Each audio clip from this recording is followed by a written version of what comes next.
معاف کر دو گی تو تمہارا ظرف ہوگا. کوئی سزا تو سنو.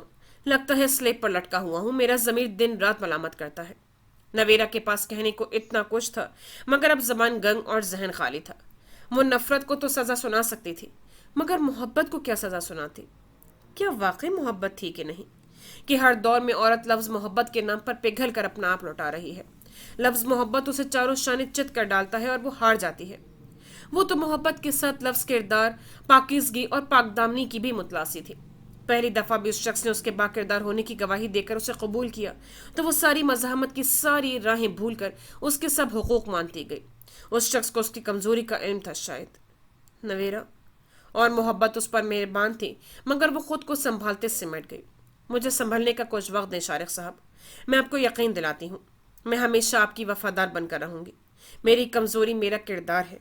بس میرے کردار پر کبھی انگلی نہ اٹھائیے گا. اس دفعہ تو میں زندہ ہوں مگر ہر بار میں مضبوطی سے سہ جاؤں ضروری بھی نہیں. شارق زمان نے مسکرا کر اس کے ہاتھ گرفت میں لے کر اسے یقین دلایا تھا.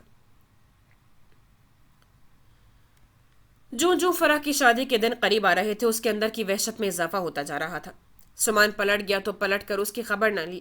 سمان کا انداز اسے الگ مارے دے رہا تھا مگر وہ کمزور نہیں پڑنا چاہتی تھی. سمان کی ناراضگی کس وجہ سے تھی اور وہ وجہ پوری کرنا اس کے بس میں نہیں تھا. سمان کے جانے اور پھر رابطہ نہ کرنے پر اس نے بھی چپ سادھ لی تھی. ماما اکثر رابطہ کرتی رہتی تھی. ساتھ کئی بار فون کر کے اسے کراچی آ جانے کی بات کر چکا تھا مگر وہ ہر بار ٹال جاتی. پھپھو اور ماموں بھی کہہ چکے تھے مگر وہ ہر بار آ جاؤں گی ابھی جلدی کیا ہے کہہ کر ٹال جاتی. مگر کب تک؟ نویرا ایک دو بار چکر لگا چکی تھی. شارق زمان کے ساتھ دیکھ کر زرش کو صاف محسوس ہو گیا تھا کہ دونوں کی صلح ہو گئی ہے. تاہم اسے نویرا سے پوچھنے سے اعتراض ہی پڑتا تھا. فون پر روز بات چیت ہوتی تھی مگر اسے پھر بھی تنہائی کا احساس رہتا تھا. وہ یونیورسٹی جا رہی تھی. ادھر کی روٹین جو کی تو تھی. ہل چل تو تب مچتی جب کراچی سے کسی نہ کسی کا فون آ جاتا تھا. تائی ابو نے بھی فون کر کے اسے سمجھانے کی کوشش کی تھی. ان کے سامنے چپ رہی مگر اپنے دل کا کیا کرتی جو اس گھر میں جانے پر راضی ہی نہیں تھا. فرح کی کال آئی تو اس نے صاف لفظوں میں کہہ دیا فرح پلیز کچھ بھی کہو میں مان لوں گی مگر یہ بات نہ کرو. یہ میرے بس کا کام نہیں. اور پھر فرح نے دوبارہ کال نہ کی تھی. شادی میں صرف ایک ہفتہ رہ گیا تو شائستہ بیگم نے بڑے غصے میں کال کی تھی. وہاں تو ہر وقت زرش کی ذات زیر بحث رہتی تھی. اب تو سعود احمد بھی خاصے پریشان ہو گئے تھے. زرش تم ہمیں کیوں بدنام کرنے پر تلی ہوئی ہو؟ تم اتنی ضدی کب سے ہو گئی ہو؟ سمان جب سے واپس آیا ہے اس نے ایک چکر نہیں لگایا. ادھر سب پریشان ہیں اور تم ادھر ضد پر اڑی بیٹھی ہو. ماما جو کام مجھ سے نہیں ہو سکتا وہ مت کہیں. زیادہ زیادہ یہ ہوگا کہ میں آپ کی بات مان کر کراچی آ جاتی ہوں. میں شادی میں بھی شرکت کر لوں مگر میں تائی بیگم کا سامنا کبھی نہیں کروں گی. اور یہ ناممکن سی بات ہے تو پھر وہاں جانے کا کیا فائدہ؟ خاندان میں شادی ہے. 7 بھائی کی طرف سے شامل بھی ہو لوں تو بھی دوسری طرف کا رویہ نظر انداز کیا جانے والا نہیں ہوگا. اور مجھے اس گھر میں نہیں جانا تو پھر دونوں جگہ رکنے کا سلسلہ ہی ختم. ماما کے غصے پر اس نے بھی سکون سے کہا زرش خدا کے لیے اپنی پاپا کی طبیعت کا ہی احساس کرو. کیوں ہم سب کو پریشان کر رہی ہو؟ وہ زچ ہو گئی. ماما بات پہلے ہی فائنل اور حتمی ہو چکی ہے. آپ جتنا بھی کھینچیں گے کوئی فائدہ نہیں ہوگا. پریشان نہ ہو میں اس وقت کچھ بزی ہوں پھر بات ہوگی. اللہ حافظ. ایک ہی بات سن کر وہ بھی ہائپر ہونے لگی تھی. یا تو وہ سب کو سمجھ نہیں پا رہی تھی یا سب اچھے. وہ ساری رات اس کی پریشانی میں گزری. اگلی صبح بغیر ناشتہ کیے وہ یونیورسٹی چلی آئی. دوپہر میں گھر لوٹی تو سمان احمد کو موجود پا کر جہاں خوشی کا احساس جاگا تھا وہیں ٹھٹک بھی گئی تھی. السلام علیکم. وہ اندر چلی آئی. وعلیکم السلام کیسی ہو؟ سمان نے اسے بغور دیکھا. وہ پزل ہو گئی. سمان کی آمد پر دل دھڑک دھڑک اٹھا. ٹھیک ہوں. آپ کیسے ہیں؟ اللہ کا شکر ہے. اس سوال کے بعد وہ چند پل خاموش رہی. کچھ سمجھ نہیں آ رہا تھا کہ اب کیا پوچھے جبکہ سمان اسے بغور دیکھ رہا تھا. ملازمہ کو میں نے کھانے کا کہا ہے. سخت بھوک لگی ہے. ابھی 5 منٹ پہلے پہنچا ہوں. اگر کچھ کھانے کو ہے تو ٹھیک ورنہ چلو کسی ہوٹل میں لنچ کر لیتے ہیں. سمان احمد کے اتنے دنوں کی مسلسل تعلقی کے بعد یہ ایک دم کی اپنائیت. اس نے حیران اور بے یقین نظروں سے سمان احمد کو دیکھا. کیا خیال ہے؟ سمان کے ٹوکنے پر وہ اٹھ کھڑی ہوئی. 2 دن سے اس نے ملازمت سے کچھ بھی خاص نہ پکوایا تھا. رات بھی ملازمین کو اپنے لیے پکانے کا کہہ کر خود کمرے میں آ گئی تھی اور صبح بھی ناشتہ نہیں کیا تھا. سارا دن بھی یونیورسٹی میں خالی پیٹ رہی تھی. کچن میں ہی تو دیکھا ملازمہ گوشت دھو رہی ہے. سادہ سا سالن بھی بناتے تو بھی کچھ دیر لگ جاتی. وہ اسے منع کر کے باہر نکل آئی تھی. کچھ بھی تیار نہیں ہے. اس نے آ کر مجرمانہ انداز میں اقرار کیا تھا. وہ تو میں بھی سن چکا ہوں. پرسوں رات سنا تھا کھانا پکا تھا اور اس کے بعد محترمہ فاقوں پر ہے. یہ طنز کا کون سا انداز تھا؟ زرش نے حیران ہو کر دیکھا۔ زرش مجھے سمجھ نہیں آ رہی تم کیا چاہتی ہو؟ خود سے ہی دشمنی پر تلی ہوئی ہو تم۔ کل دوپہر کو تم نے صرف سلائس لیے تھے، رات اور صبح سے کچھ نہیں کھایا۔ یونیورسٹی میں بھی کچھ کھایا یا نہیں؟ غصہ سے ملامت کرتے آخر میں باس پورس ہوئی تو زرش ایک دم خفت کا شکار ہوئی۔ اگر بتاتی تو بھی ڈانٹ یقینی تھی، اور نہ بتاتی تو بھی۔ سمان احمد نے ازحد تعصب سے اسے دیکھا۔ زیادہ سے زیادہ 5 منٹ ہے تمہارے پاس، چینج کرنا ہے تو کر لو ورنہ اسی طرح ساتھ چلو۔ پہلے تو پیٹ پوجا کر لیں، باقی باتیں بلکہ مذاکرات بعد میں کروں گا تم سے، وقت نہیں ہے میرے پاس۔ جلدی کرو، کچھ دیر بعد فلائٹ بھی ہے۔ وہ ناسمجھی سے سمان کو ہمانق ہو کر دیکھنے لگی۔ کچھ بھی پلے نہ پڑا تھا۔ زرش پلیز جلدی کرو۔ اسے یوں ہمانقوں کی طرح کھڑے دیکھ کر ٹوکا تو وہ اپنا بیگ لے کر کمرے میں چلی آ گئی۔ چینج کر کے اس نے ہونٹوں پر لپسٹک سی لگائی۔ سمان کے ساتھ لنچ تھا، یہ بات دل کی خوشی کے لیے کافی تھی۔ سمان کا موڈ کیسا بھی ہو مگر یہ بات کتنا سرور بخش رہی تھی کہ سمان احمد اس کے پل پل سے باخبر تھا، اس کے کھانا نہ کھانے پر پریشان تھا، باقی باتیں اسے یاد نہیں تھی۔ باہر جاتے ہوئے وہ اسکارف ضرور لیتی تھی، سوٹ کا ہم رنگ اسکارف پہن کر، دوپٹہ پینوں سے کندھے پر سیٹ کر کے، سینڈل کو خوبصورت سفید پاؤں میں پھنسا کر وہ بڑے اہتمام سے تیار ہوئی تھی۔ وہ کمرے سے باہر آئی تو اس کا منتظر سمان اس پر سے ایک پل کو نگاہ ہٹانا بھول گیا۔ میک اپ کے نام پر سب لپسٹک تھی مگر سوٹ اور زرش کا انداز دیکھ کر ضرور چونکا تھا۔ چلیں؟ وہ سمان کی یوں دیکھنے پر پزل سی ہو گئی۔ سمان گہری سانس لیتے اٹھ کھڑا ہوا، موبائل اور پاس رکھا بریف کیس تھام لیا۔ گھر واپس نہیں آنا، ادھر سے ہی فلائٹ ہے۔ زرش نے سمان کے بریف کیس تھامنے پر سوالیہ نظروں سے دیکھا تو اس نے وضاحت کی، تو آپ واپس نہیں آئیں گے؟ صرف اتنی دیر کے لیے آئے تھے؟ وہ حیران ہوئی۔ ہاں، زرش کو لگا اس کے لطیف سب احساسات نوچ لیے گئے ہوں۔ وہ لب بھینچ کر رہ گئی۔ ہوٹل میں سمان اسے لے کر فیملی کیبن میں آیا۔ سارے راستے وہ خاموش ہی رہی تھی۔ کھانے کے دوران وہ زیادہ تر خاموش ہی رہی، ہوں ہاں سے زیادہ نہ بولے۔ سمہانی ادھر ادھر کی باتیں کرتا رہا۔ کھانا کھانے کے بعد سمان نے اسے بغور دیکھا، وہ گم سم سے تھی۔ کیا سوچ رہی ہو؟ کھانے کے بعد سمان نے چائے کا آرڈر کیا تھا۔ زرش نے سر اٹھا کر سمان کو دیکھا۔ کچھ نہیں۔ تم نے پوچھا نہیں میں اس قدر اچانک کیوں آیا ہوں اور اب واپس جانے کی بات کیوں کر رہا ہوں؟ سمان احمد نے بغور اسے دیکھتے پوچھا تو بھی وہ کچھ نہ بولی۔ اصولی طور پر تمہیں یہ بات سب سے پہلے ہی پوچھنی چاہیے تھی۔ خیر، جب توقع ہی اٹھ گئی ہو تو کیا شکوہ کریں۔ اب اس کا انداز بڑا سنجیدہ اور تنزیہ تھا۔ زرش کو بڑی تکلیف ہوئی مگر وہ پھر بھی چپ رہی۔ ویٹر چائے کے مگ رکھ کر چلا گیا تھا۔ میں تم سے جب سارے رابطے ختم اور تفصیلی بات کرنے کے بعد ہی کراچی گیا تھا۔ تم نے میرے ساتھ کراچی جانے سے انکار کیا تو مجھے لگا بات ختم ہو گئی، مگر وہاں جا کر سب کے منہ سے ایک ہی تذکرہ اور پریشانی کا ایک ہی نام سن سن کر عاجز آ گیا تو جی چاہا کوئی آخری اور حتمی فیصلہ ہو جائے۔ سمان کا یہ انداز، الفاظ اور لب و لہجہ اتنا سنگین اور سنجیدہ تھا کہ زرش سجدر سی دیکھتی رہ گئی۔ تمہارا آخری فیصلہ جان کر جب میں یہاں سے گیا تھا تو یہی نیت تھی کہ اب ادھر کا رخ نہیں کروں گا۔ زرش نے ازحد خوفزدہ ہو کر سمان کے چہرے کی سنجیدگی کو پڑھنا چاہا تھا مگر وہ ناکام رہی۔ میں واقعی اب ادھر کا رخ نہ کرتا اگر مجھے اپنی ماں کے واسطوں اور یہاں ان کے خود آنے کی ضد کا خوف نہ ہوتا۔ جس نے بھی تمہیں کال کی تمہارا ایک ہی جواب تھا۔ ایسے میں امی خود آ کر تمہیں منا کر معافی مانگ کر لے جانا چاہتی تھیں اور یہ بات مجھے گوارا نہ تھی، سو مجھے ایک دفعہ پھر تمہارے سامنے آنا پڑا۔ اب کہ زرش کا ضبط جواب دے گیا، ان سب باتوں کا کیا مطلب ہے؟ وہ چیخ پڑی۔ بہت صاف اور واضح ہے، میں یہاں ٹھہرنے نہیں تمہیں لے جانے آیا ہوں۔ فرح کی شادی میں چند دن ہے اور تمہیں میری بیوی کی حیثیت سے میری بہن کی شادی میں شمولیت اختیار کرنا ہوگی۔ میں تمہارا ٹکٹ ساتھ لے کر آیا ہوں، گھنٹے بعد کی فلائٹ ہے، تب تک تم سوچ لو۔ میں انکار کر چکی ہوں، مجھے وہاں نہیں جانا۔ سمان کے انداز اور لب و لہجے سے زیادہ اس کے الفاظ نے اسے ہراساں کر دیا تھا۔ اس کے باوجود وہ ضدی لہجے میں انکار کر گئی۔ زرش، سوچ سمجھ کر انکار کرنا، یہ آخری بار ہے، اس کے بعد تمہیں کوئی بھی کہنے یا منانے نہیں آئے گا۔ سمان کو زرش کے ضدی انداز پر غصہ تو بہت آیا مگر پھر بھی بڑے تحمل سے گویا ہوا۔ زرش سمان کے بجائے گلاس وال سے باہر دیکھنے لگی تھی۔ زرش، میری طرف دیکھ کر مجھے جواب دو، تو میرے ساتھ کچھ دیر بعد چل رہی ہو یا نہیں؟ سمان نے ازحد برہمی سے اس کا چہرہ اپنی طرف کرتے سوال دہرایا تو زرش نے جھٹکے سے اپنا چہرہ دوسری طرف کر لیا۔ نہیں، پہلے سے زیادہ ضدی انداز میں کہا۔ اوکے، ٹھیک ہے، اب تمہیں کوئی کچھ نہیں کہے گا۔ سمان ایک دم غصے سے کہہ کر اٹھا اور ویٹر کو اشارہ کیا تو وہ جلد آیا تھا۔ اسے بل لانے کا کہہ کر پھر زرش کو دیکھا۔ تم دنیا کی بے وقوف ترین لڑکی ہو، اپنی ضد اور ذات میں جینے والی، جسے دوسروں کی خوشیوں سے کوئی غرض نہیں۔ تم زرش، یہ بات ذہن میں رکھنا، میں اب کے گیا تو پلٹ کر کبھی نہیں آؤں گا۔ میں نے ہر حال میں سمجھوتا کرنے کی کوشش کی ہے۔ فرح میری بہن ہے، اس کی خوشیاں مجھے ہر حال میں عزیز ہیں۔ اس سے مجھ سے ایک فرمائش کی تھی اور اس کی یہ فرمائش پوری نہیں کر پایا، مجھے افسوس رہے گا، مگر اس سے بڑھ کر اس بات پر افسوس رہے گا کہ تمہیں زندگی نے سب کچھ دیا، مگر تم نے اپنی ضد اور نام نہاد انا کے ہاتھوں مجھے کھو دیا۔ میں تم سے رابطہ ہی ختم نہیں کروں گا بلکہ ہر تعلق بھی توڑ دوں گا۔ زندگی میں پہلی بار سمان کے اندر بلا کی جذباتیت اور وحشت نے سر ابھارا تھا۔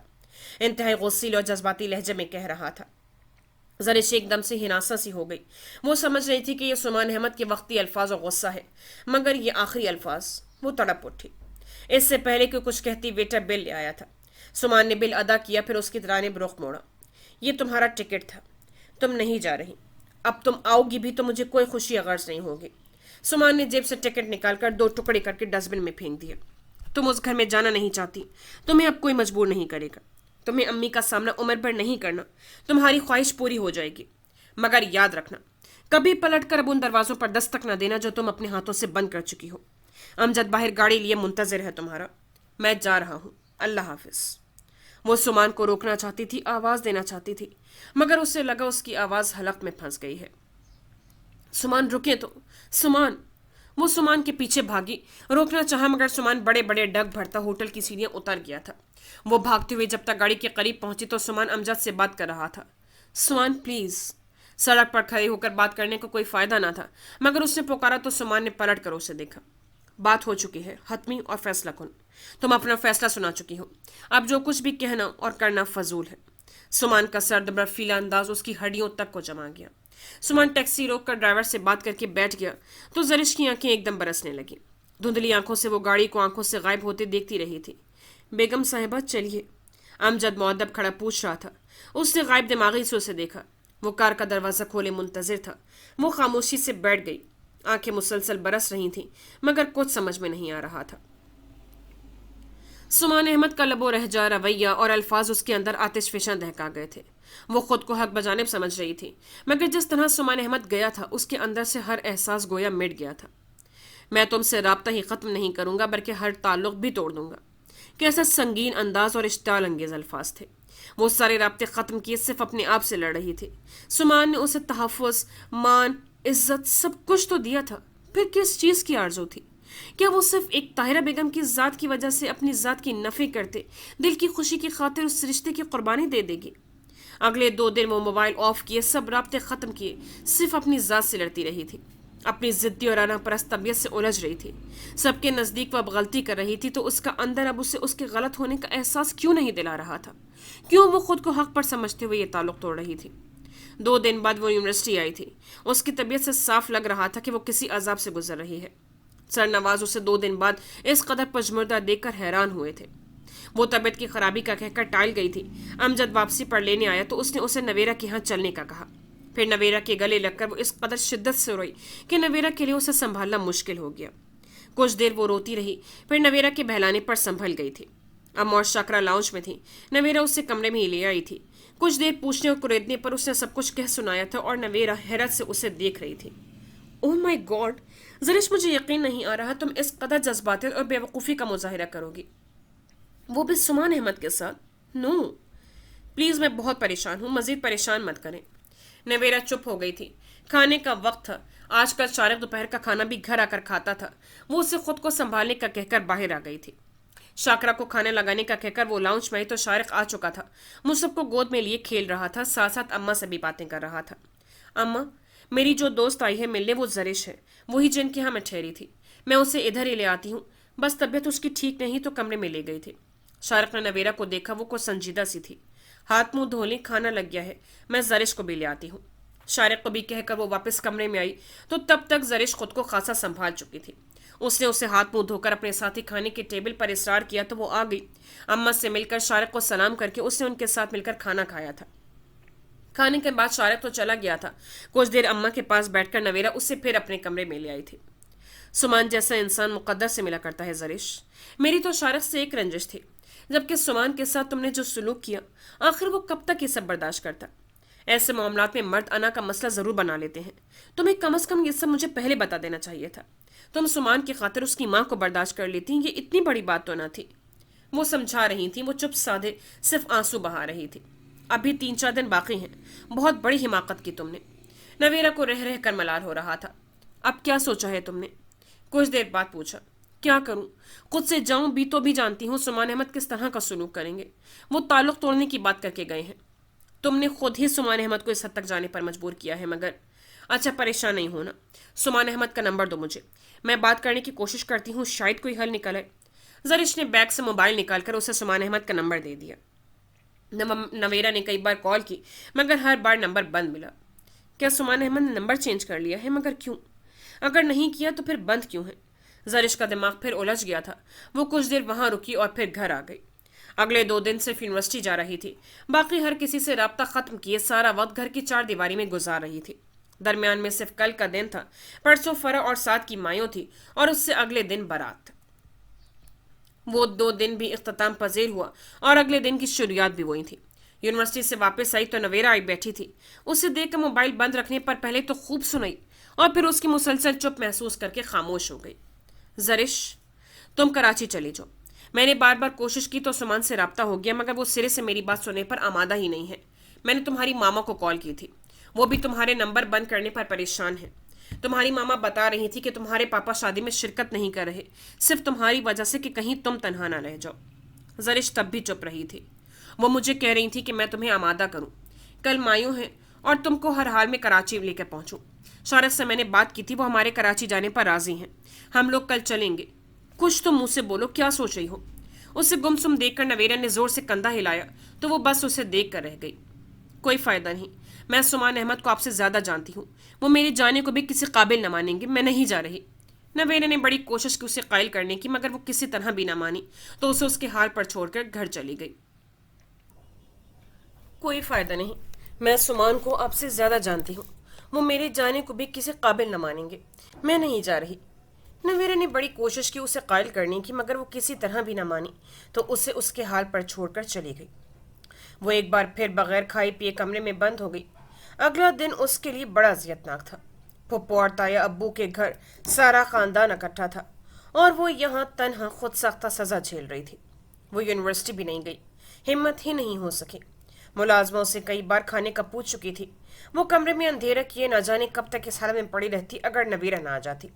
بہت برا کر رہی ہو تم اپنے ساتھ زرش، شارق کو میں نے ٹکٹس لینے بھیجا ہے، وہ بس آنے والے ہوں گے، تم تیاری کر لو، اگر انکار کیا تو میں بہت بری طرح ماروں گی۔ آتے ہی وہ کہہ رہی تھی، کوئی فائدہ نہیں نویرا آپی، خدا کے لیے اپنی اس مایوسی کی کیفیت سے باہر نکل آؤ اور اٹھ کر نہا دھو لو۔ اس نے اسے زبردستی اٹھا کر واش روم میں دھکیلا۔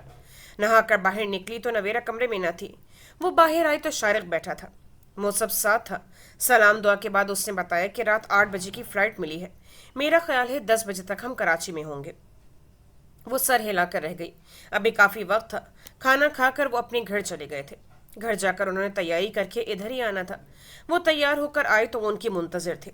ملازمہ کو ہدایت اور امجد کو گھر کا اچھی طرح خیال رکھنے کا کہہ کر وہ نکل آئے تھے۔ فلائٹ وقت پر تھی، 10:30 بجے وہ وہاں تھے۔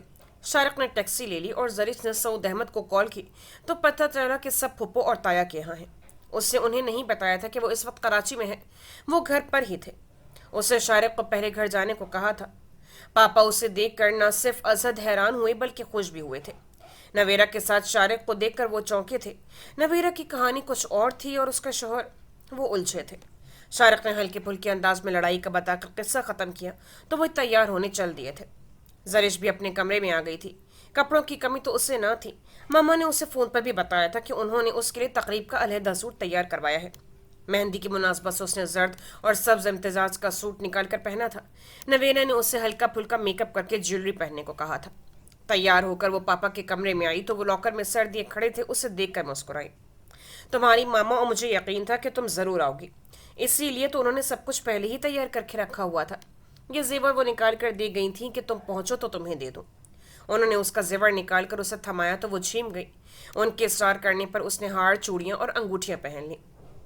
یہ رکھ لو، تمہیں ضرورت پڑتی رہے گی اس کی۔